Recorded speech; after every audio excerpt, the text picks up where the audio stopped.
truck. And I was like, I'm in, 100%. Well, I've never claimed to be a smart leader, right? I'm an honest one, but I'm not a smart one. And the reason I can share all the dumb things I've ever done in my life in front of you is because of God's love flowing through you. You have loved me in spite of me. And I'm a different as a result of it. There was a recent study done about Chick-fil-A and its success that revealed some relational dynamics that I think will continue to benefit this church in the many years to come.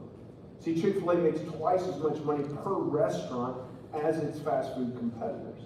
And the summation of the study was very simple. It's not only what they serve, but how they serve it that makes them different. Same thing can be said about you. You're different. For many other group of Christians I've ever been around in my life, it's not only what you serve, God's love, it's specifically how you serve it. Humbly, joyfully, relentlessly, to the least, the last. In this video that you're about to see,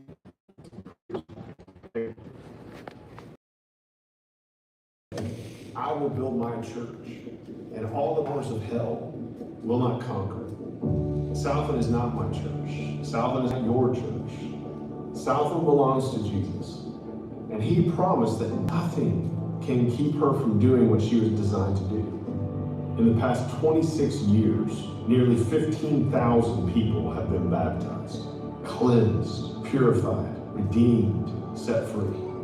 Men and women, young and old, rich and poor, have been buried and raised to a new life in Jesus because of God's contagious love flowing through you. In the past 26 years, over $430 million has been invested in ministry.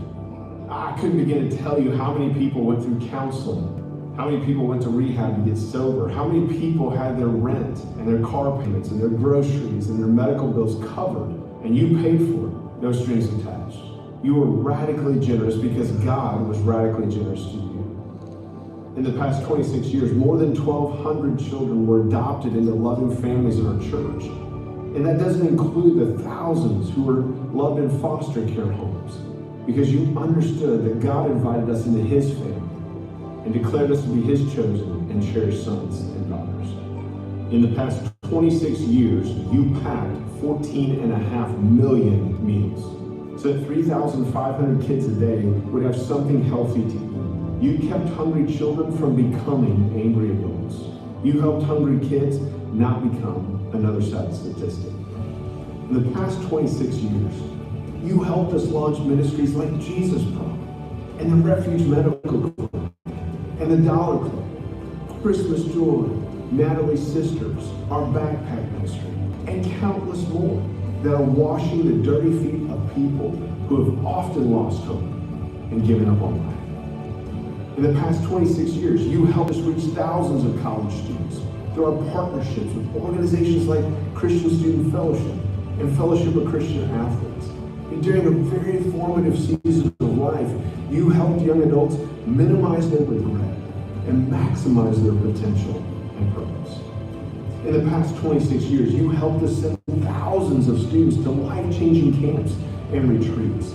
And you helped us give thousands of students in our church a Bible of their own. The ripple effect of that investment will be felt in our communities for generations to come.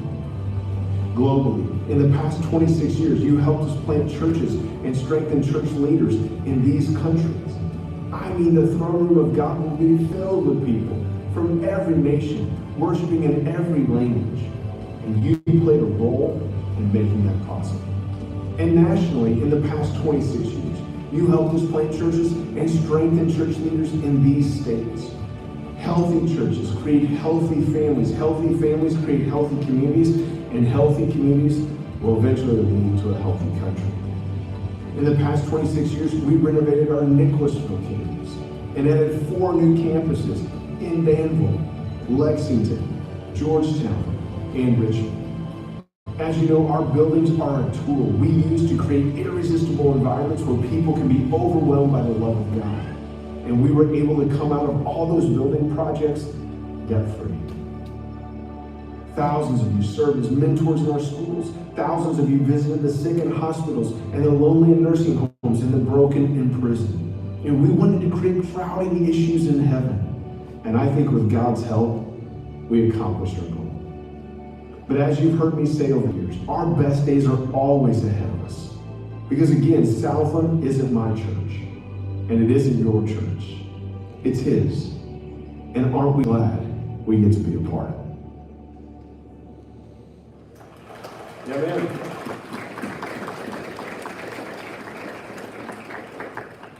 So I'm not the only one who's different because of God's love flowing through you. I mean, our church has doubled in size. Our budget is quadrupled in size. It is radically different because of the way you express God's love. I also want you to know on this last Sunday that I'm a better man because of your love. I spent the first 18 years of my life living in this split foyer house in Prairie Meadows neighborhood. And when I was 9 years of age, I watched the movie Red Dawn. Aside from Jesus, it changed my life. Okay? And I remember after watching it, I put on camouflage pants, I put dirt on my face, I got my BB gun, I hid in the front bushes. First car that drove by, I shot out the back window. Just protecting the homeland. You never know, right? You never know. That led to Rambo. I watched Rambo when I was 11. And I tied a rope around my waist, tied the other end around the chimney on the roof, and I tried to jump to the maple tree in the front yard because Rambo had done that. And I missed, landed flat on my back, knocked the wind out of me, had a concussion, one of many in my life. But you know, it's outside of the house. It's interesting. I mowed that yard and raked the leaves there more times than I can count. Played kickball and you know, baseball and basketball in the driveway more times than I can count. What happened outside of that house changed me. But what happened inside of that house really changed me. And we had one shower in there for the 6 of us, so getting ready in the morning was a bit hectic, but once everyone was cleaned up, we gathered at the kitchen table. My mom would put a hearty meal there, and my dad would open his Bible to the same book every morning before school. The book of Proverbs. Because there are only two types of people in the world, the wise and the foolish, and we needed to make a decision on what path we were going to go down before we ever stepped foot in a hallway. And then after school, we'd come home, get off the bus, and do chores and homework, and run around with our friends, then come back for dinner at that table. My mom would put another meal there. But this time, my parents would pass Bibles out to each of us. And we opened them, and as we ate, we studied the Gospels, Matthew, Mark, Luke, and John, every night. And I learned how to read by reading the Bible with my family. But way more importantly, I learned how to love that table. My parents hosted countless families, refugees of war, for months on end, years on end. I have 200 Vietnamese family members.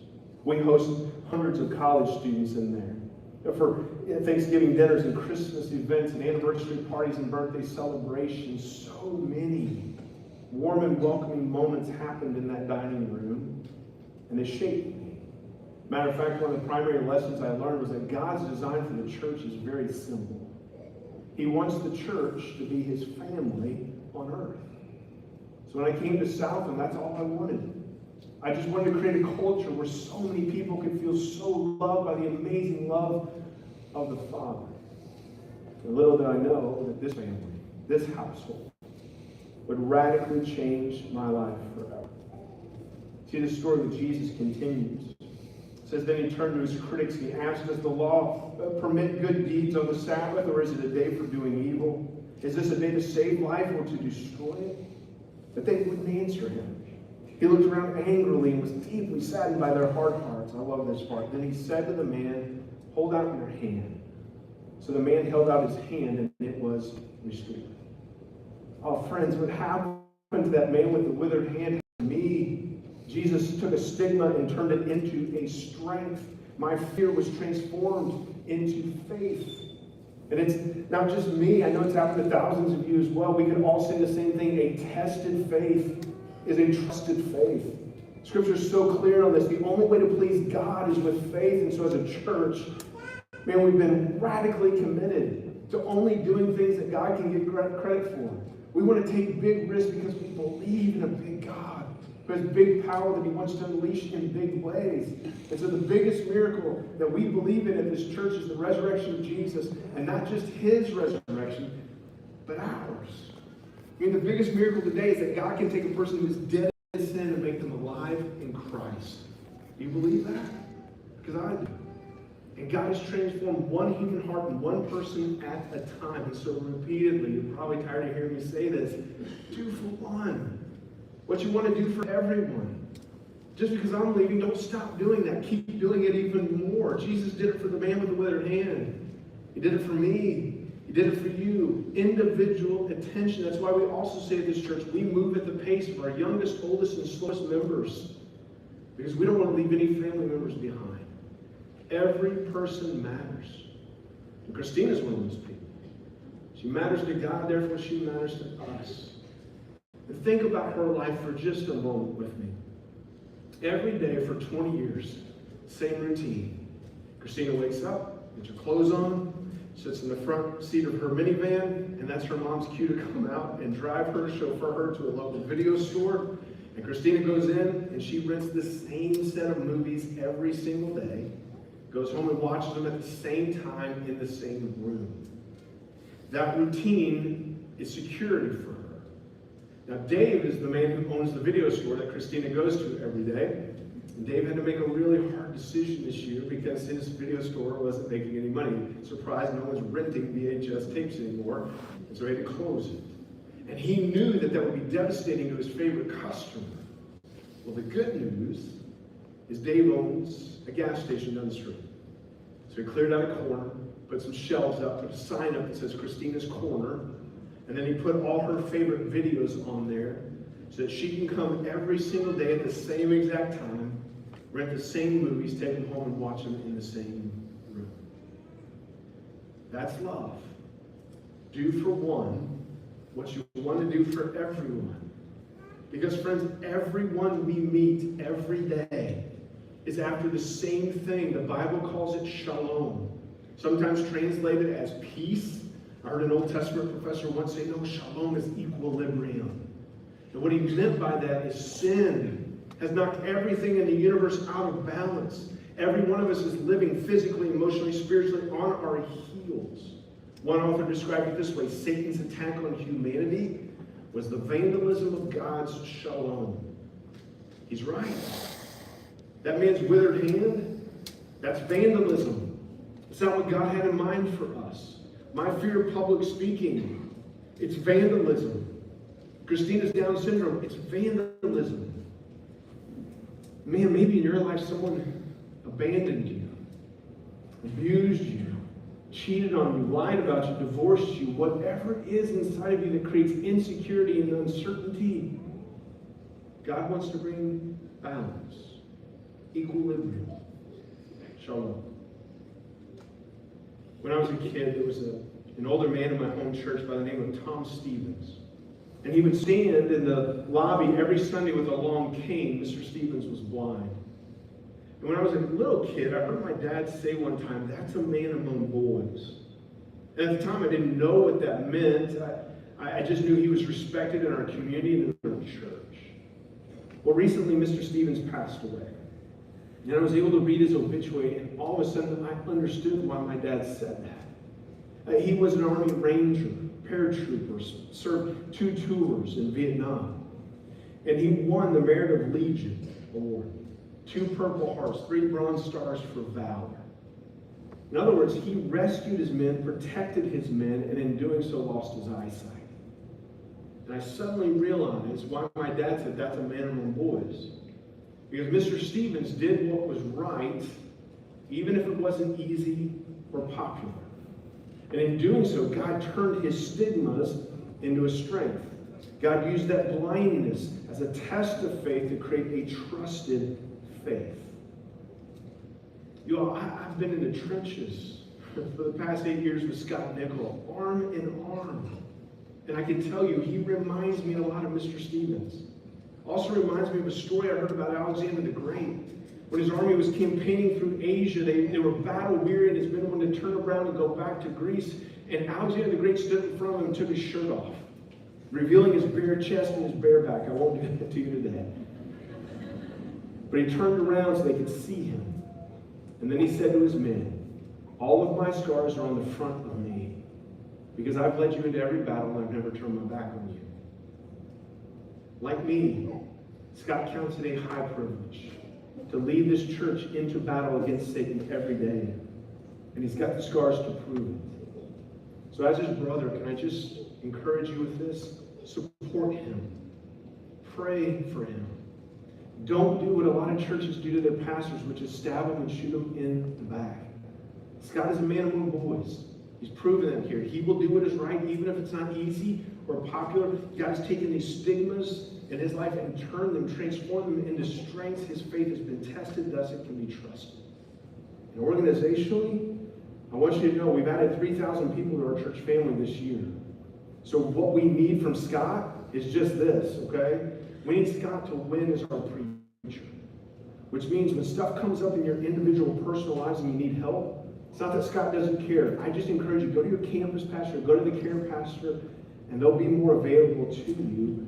Because at the end of the day, we not only want him to win as a preacher, more importantly, we want Scott to win as a husband and as a dad. When his household is healthy, God will send his blessing and make this household healthy as well. Now, 4 years ago, as I said in January last year, 4 years ago, God was making it clear that my time of leading Southland onto the battlefield was coming to an end. What he didn't make clear to me was what my next assignment would be until June of this past year, June of 2025. So I want to encourage you, invite you to get out your cell phone right now, if you don't mind, and turn it on. And I'm going to encourage you to